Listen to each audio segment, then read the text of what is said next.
Paschimottanasana. Paschima means the west. What you call the posterior movement.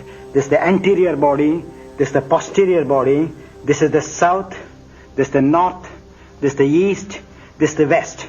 So in this posture, the energy has to move from the heel towards the crown of the head. And that's why it is called Paschimottanasana.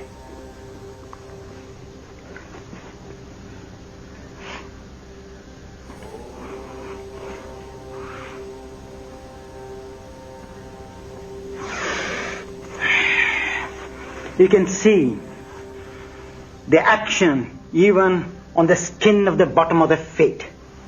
That many people who may be trying, they keep their feet dead, but see the life energy, how it has to flow in the stretch.